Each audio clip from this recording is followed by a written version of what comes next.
बहुत ही सुंदर सा नज़ारा आपको भी देखने को मिल रहा होगा। और ये है केदारनाथ हाईवे रोड, जहाँ से केदारनाथ की यात्रा अब कुछ ही दिनों में शुरू होने वाली है। ये है मंदाकिनी नदी जो केदारनाथ क्षेत्र से आ रही है और हम आ रखे हैं यहाँ पे थोड़ा सा घूमने के लिए। देखिए कुछ बसें जा रही हैं यात्रा करने के लिए, पहले से ही लोग ऑनलाइन बुकिंग करके। देखिए दोस्तों, बहुत ही सुंदर सा नज़ारा आपको भी देखने को मिल रहा होगा। और ये है केदारनाथ हाईवे रोड, जहाँ से केदारनाथ की यात्रा अब कुछ ही दिनों में शुरू होने वाली है। आप भी आइएगा केदारनाथ के दर्शन करने। तो केदार बाबा की कृपा सभी पे बनी रहे और सभी लोग केदार बाबा के दर्शन करने के लिए आए। ये देखो मंदाकिनी नदी का सुंदर सा दृश्य आप लोगों को ब्लॉग के माध्यम से दिखा रही हूँ मैं, तो आप लोग दर्शन कर सकते हैं मंदाकिनी नदी का।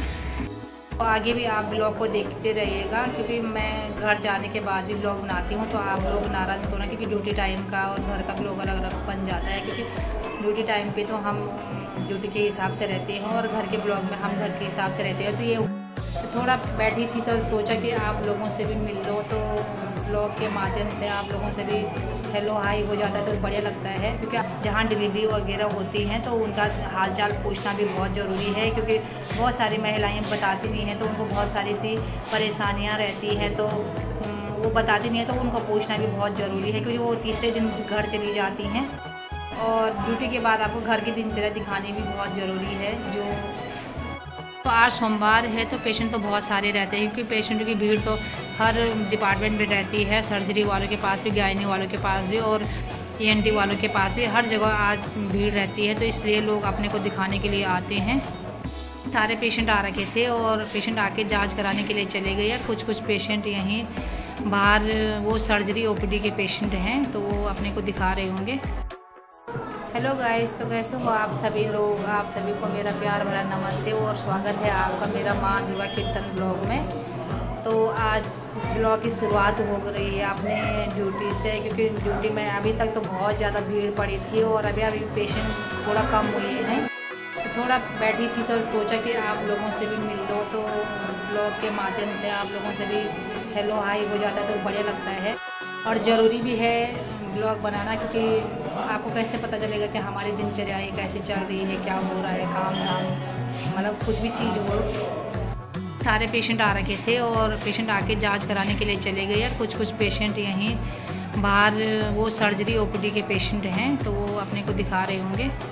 हमारे पेशेंट को सारे जांच वगैरह के लिए चले गए, अल्ट्रासाउंड और खून की जांच में। क्योंकि पेशेंट जब यहाँ पे आते हैं तो उनके पीले कार्ड वगैरह बनते हैं और उसके बाद वो 56 नंबर में खून की जांच और 27 नंबर में अल्ट्रासाउंड के लिए चले जाते हैं।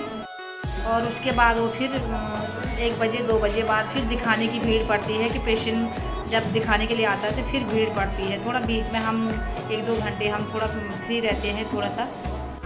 तो जब हम फ्री रहते हैं तो उसके बाद हम पीछे राउंड लगाने चले जाते हैं PNC वार्ड में, जहाँ डिलीवरी वगैरह होती हैं, तो उनका हालचाल पूछना भी बहुत ज़रूरी है। क्योंकि बहुत सारी महिलाएं बताती नहीं हैं, तो उनको बहुत सारी सी परेशानियां रहती हैं, तो वो बताती नहीं है, तो उनको पूछना भी बहुत ज़रूरी है, क्योंकि वो तीसरे दिन घर चली जाती हैं। तो आप आगे भी ब्लॉग में बने रहिएगा, क्योंकि मैं यहाँ पे तो 2 बजे तक रहती हूँ, उसके बाद मैं घर से ही ब्लॉग बनाती हूँ। तो आप लोगों को मेरे ब्लॉग ज़रूर पसंद आएंगे और मैं आपको जानकारी भी देती रहूँगी। तो आगे भी ब्लॉग में बने रहेगा। तो आज सोमवार है तो पेशेंट तो बहुत सारे रहते हैं, क्योंकि पेशेंट की भीड़ तो हर डिपार्टमेंट में रहती है। सर्जरी वालों के पास भी, गायनी वालों के पास भी और ENT वालों के पास भी, हर जगह आज भीड़ रहती है। तो इसलिए लोग अपने को दिखाने के लिए आते हैं। तो आगे भी आप ब्लॉग को देखते रहिएगा, क्योंकि मैं घर जाने के बाद भी ब्लॉग बनाती हूँ, तो आप लोग नाराज़ मत होना, क्योंकि ड्यूटी टाइम का और घर का ब्लॉग अलग अलग बन जाता है। क्योंकि ड्यूटी टाइम पे तो हम ड्यूटी के हिसाब से रहते हैं और घर के ब्लॉग में हम घर के हिसाब से रहते हैं। तो ये होना चाहिए, अपना घर तो घर ही होता है। और ड्यूटी के बाद आपको घर की दिनचर्या दिखानी भी बहुत ज़रूरी है, जो सभी के लिए बहुत ज़रूरी होती है कि घर की दिनचर्या में हम क्या क्या करते हैं। ब्लॉग बने रहेगा, मैं घर से दिखाऊंगी आपको।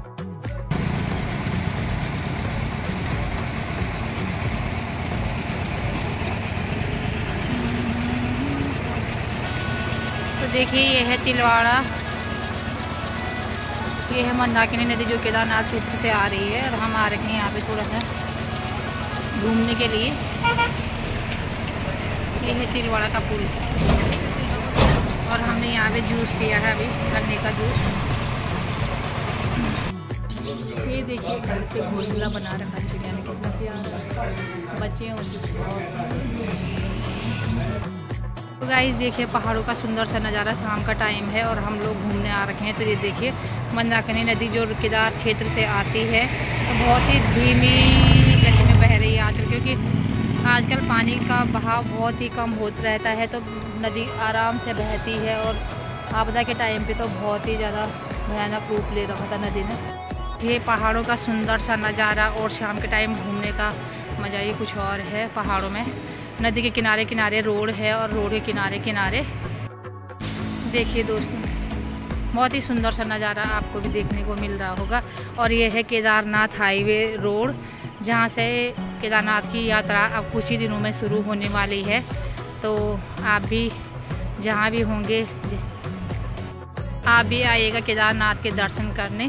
तो केदार बाबा की कृपा सभी पे बनी रहे और सभी लोग केदार बाबा के दर्शन करने के लिए आए। ये देखो मंदाकिनी नदी का सुंदर सा दृश्य आप लोगों को ब्लॉग के माध्यम से दिखा रही हूँ मैं, तो आप लोग दर्शन कर सकते हैं मंदाकिनी नदी का। देखिए कुछ बसें जा रही हैं यात्रा करने के लिए, पहले से ही लोग ऑनलाइन बुकिंग करके पहले से ही तैयारी करने चले जाते हैं। कुछ लोग तो वहाँ दुकान वगैरह खोलते हैं, तो उनके लिए पहले ही तैयारी करनी पड़ती है उन लोगों को। ये देखिए सुंदर सा नज़ारा नदी का, कितने को घूमने के लिए आ रखे हैं और सभी लोग।